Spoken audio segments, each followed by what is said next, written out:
ઓમ નમો ભગવતે વાસુદેવાય। મિત્રો, આજે વાત કરીએ પાપ મોચની એકાદશી 2026ની, જેનો પ્રારંભ 15 માર્ચ 2026 અને રવિવારે થાય છે।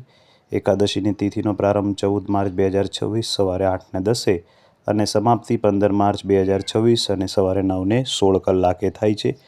પારણાનો સમય એટલે કે વ્રત તોડવાનો સમય 16 માર્ચ 2026 સવારે 6:30 થી 8:54 સુધીનો રહેવાનો છે। તારીખ અને સમય બરાબર રીતે નોંધી લેવા વિનંતી છે। મિત્રો, સનાતન પરંપરામાં હોળી અને નવરાત્રિની વચ્ચે ચૈત્ર માસ અને કૃષ્ણ પક્ષની એકાદશી આવે છે, જેને આપણે પાપ મોચની એકાદશી તરીકે ઓળખીએ છીએ। જાણે અજાણ્યા કોઈ પણ પાપ આપણાથી થયા હોય તો તેમાંથી મુક્તિ અપાવવાળી એકાદશીને આપણે પાપ મોચની એકાદશી કહીએ છીએ। મિત્રો, પાપ મોચની એકાદશી એ કૃષ્ણ પક્ષ અને શુક્લ પક્ષમાં એકાદશીની તિથિમાં આવવાવાળી એકાદશી તરીકે આપણે ઓળખીએ છીએ। આ દિવસે જગતના પાલનહાર એવા ભગવાન વિષ્ણુની પૂજા કરવામાં આવે છે। આ પાવન તિથિનું મહત્ત્વ ત્યારે વધી જાય છે કે જ્યારે તે ચૈત્ર માસના કૃષ્ણ પક્ષમાં આવે છે।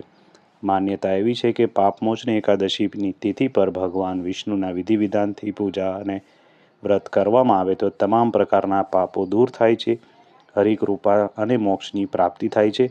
મિત્રો, આ દિવસે વહેલી સવારે ઉઠી અને ભગવાન વિષ્ણુની પૂજા કરવી જોઈએ। તારીખ 15 માર્ચ 2026 રવિવારનો દિવસ છે।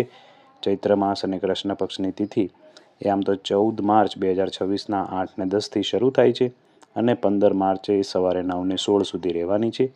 ઉદયાતિથિને આપણે આધાર માનીએ તો ભગવાન વિષ્ણુને સમર્પિત એવી પાપ મોચની એકાદશી એ 15 માર્ચ 2026ના દિવસે ઉચિત માનવામાં આવશે, તેથી વ્રત 15 તારીખે કરવાનું રહે છે।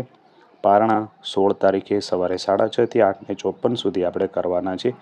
મિત્રો, વ્રતની વિધિ જાણીએ તો આ દિવસે વહેલી સવારે ઉઠી સાધકે પાવન તિથિમાં સૂર્યોદય પહેલાં ઉઠી સ્નાન કરી, સંભવ હોય તો ગંગા નદી અથવા તો ગંગાજળ મિશ્રિત જળથી સ્નાન કરી સૂર્ય દેવતાને અર્ઘ્ય આપવાનું।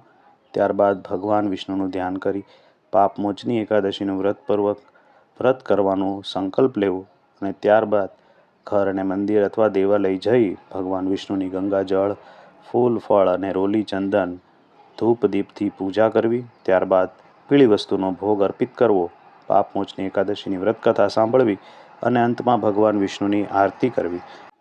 મિત્રો, આ રીતે પૂજા કર્યા બાદ બીજે દિવસે શુભ મુહૂર્તમાં પારણા કરવા, જેથી આ વ્રતનું પૂરેપૂરું ફળ આપણને પ્રાપ્ત થાય।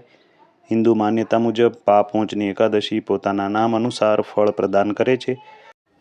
માન્યતા એવી છે કે જે કોઈ વ્યક્તિ પૂરી નિષ્ઠા અને નિયમથી આ વ્રત કરે છે તેને પૂરા વર્ષ ભગવાન વિષ્ણુની કૃપા પ્રાપ્તિ થાય છે, કોઈ પણ પ્રકારના રોગ, શોક અને પાપમાંથી મુક્તિ મળે છે।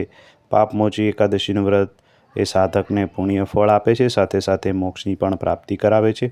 મિત્રો, પાપ મોચી એકાદશીના મહા ઉપાયની જો વાત કરીએ તો આ દિવસે કોઈ પણ વ્યક્તિ ભગવાન વિષ્ણુની સાથે તુલસીજીની પણ પૂજા કરે છે અથવા તો તુલસીજીનો રોપ લઈ એની પ્રતિદિન પૂજા કરે, તુલસીજીના પૌધાનું એટલે કે તુલસીજીના છોડનું જો દાન કરે તો તેને અક્ષય પુણ્યની પ્રાપ્તિ થાય છે। પાપ મોચની એકાદશીનું વ્રત કરવાથી સાધક એ સંભવ હોય તો આ પાવન તિથિ પર હરિના મંદિરે જઈ વિશેષ રૂપે જો એનું પૂજન અર્ચન કરે તો પણ તેને વિશેષ ફળની પ્રાપ્તિ થાય છે। એવી આ પાપ મોચની એકાદશી 15 માર્ચ અને 2026 અને રવિવારના દિવસે છે। તો આ દિવસે આ એકાદશીનું વ્રત કરી પૂજાપાઠ કરવાના રહે છે અને 16 માર્ચ 2026ના દિવસે બીજે દિવસે સવારે 6:30 કલાકથી 9:15 સુધી તેના પારણા કરવાના રહે છે। તો મિત્રો, આ વિડીયોને અહીંયા આપણે પૂર્ણ કરીએ છીએ। આપને આ માહિતી કેવી લાગી જરૂરથી અમને કોમેન્ટમાં લખીને કહેજો। વિડીયો ગમ્યો હોય તો તમારા મિત્રો, સગા સંબંધી સાથે વિડીયોને જરૂરથી શેર કરજો। ફરી મળીશું કોઈ નવા આવા જ ધાર્મિક વિડીયો સાથે, ત્યાં સુધી અમને રજા આપશો। આપ સૌને એકાદશીની હાર્દિક શુભકામના સાથે અમારી ચેનલના જય શ્રી કૃષ્ણ, રાધે રાધે।